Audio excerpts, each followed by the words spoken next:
आपके पहलू में आकर रो दिए, आपके पहलू में आकर रो दिए। हो हो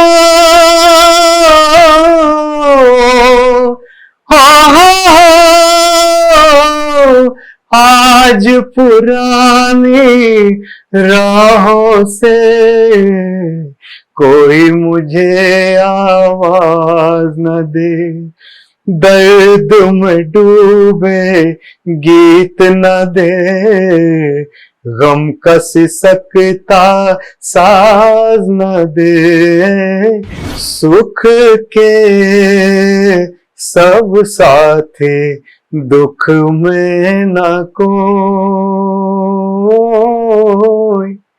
मेरे राम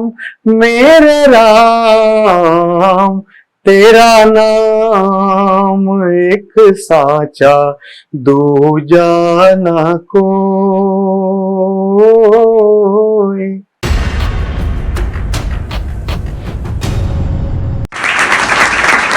एम्पायर टॉक्स का बहुत बहुत धन्यवाद जिन्होंने आज मुझे यहाँ बुलाया है। और मैं अपनी जिंदगी के बारे में एक छोटा सा आपको परिचय देना चाहता हूँ। मैं दीपक मेहता भजन सिंगर हूँ, माता के भजन गाता हूँ। बचपन से अपने फादर साहब के साथ दूर दूर तक जाते थे प्रोग्राम करने, जबलपुर के कोने कोने में। और उस समय माता का जगराता बहुत छोटे रूप में होता था। घर घर में जाकर के बैठ के, जैसे भजन मंडली वैसे सारी रात जगराते होते थे। पंजाबी फैमिलीज में, सिंधी फैमिलीज में, तो लोकल बहुत कम होते थे। लेकिन धीरे धीरे समय बदला। सन 1990 के बाद से थोड़ा सा ये बाहर आना शुरू हुआ, जहां माता की प्रतिमाएं रखी जाती हैं, सार्वजनिक रूप से जगराते होने शुरू हुए। और फिर मैंने लगभग 93 से 1993 से इस काम को शुरू किया। और धीरे धीरे माँ भगवती, माँ शारदा की ऐसी कृपा हुई कि सब जगह हम लोग जाने लग गए। दूर दूर भारत के कोने कोने में आज हम लोगों ने कार्यक्रम किए हैं। और लगभग आज मुझे 30 साल हो गए हैं काम करते हुए। 30-32 साल से काम कर रहा हूं। और ये माता की कृपा है, आप सबका आशीर्वाद है कि सभी बड़ी कंपनियां, जितनी भी हिंदुस्तान की बड़ी बड़ी कंपनियां हैं, चाहे टी सीरीज है, चाहे वेस्टर्न है, वीनस है, टिप्स है, और भी बहुत सारी कंपनियां हैं जिनमें मेरे बहुत सारे सीडीज हैं, आप सब तक मेरी आवाज पहुंचती रहती है। आप सबका बड़ा प्यार मिलता रहता है, बहुत आनंद मिलता है। आज भी उसी काम में लगे हैं। माँ भगवती की कृपा है, चल रहा है। और मैंने इतने लंबे समय में बहुत सारे बदलाव देखे हैं। हमेशा हर चीज में बदलाव आता है, तो संगीत में और भक्ति में भी बहुत सारे बदलाव आए हैं। आज सारी रात के जगराते नहीं होते।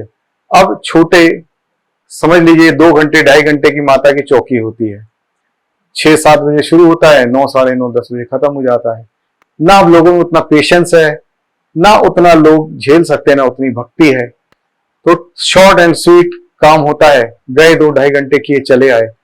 अब जो नए बच्चे हैं इस फील्ड में, शायद वो जानते भी नहीं होंगे कि इस काम में उस्तादों से कैसे सीखा जाता था, रात भर कैसे डांट मार खाई जाती थी, कैसे वो लोग सिखाते थे।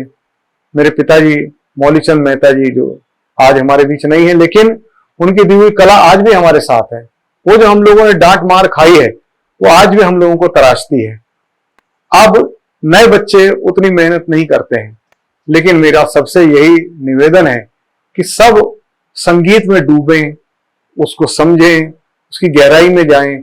भक्ति और संगीत जरूरी है उसमें डूबना, क्योंकि खाली हम अगर प्रोफेशनली सोचे कि हम पैसे कमा लें, तो कोई भी चीज, उसका जो ड्यूरेशन है बहुत छोटा होता है, उसकी उम्र बहुत छोटी होती है।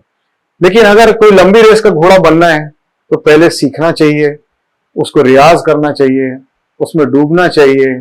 और उस सुविधा को सीख के फिर जब बच्चा मंच पे आता है, तो बिल्कुल पका हुआ घड़ा होता है। वो कच्चे घड़े में पानी नहीं ठहरता, आप सबने सुना है। और फिर जब वो घड़ा जब मार्केट में आता है, तो सबकी प्यास भी बुझाता है और आनंद भी देता है। तो ऐसा ही पक्का घड़ा बनके सबको आना चाहिए। और मैं सबसे यही निवेदन करना चाहूंगा, जो बच्चे संगीत में हैं, जो भक्ति रस में हैं, और भी जो लोग संगीत के अलग अलग विधाओं में हैं, सबसे मेरी यही प्रार्थना है कि खूब सीखो गुरुओं से, खूब रियाज करो और इसमें डूबो। ये माँ सरस्वती का आशीर्वाद है। और मैं एक बार फिर एम्पावर टॉक्स को बहुत बहुत धन्यवाद देना चाहता हूँ, जिन्होंने आज मुझे यहाँ बुलाया और मुझे ये मौका दिया आप सबके सामने आने के लिए।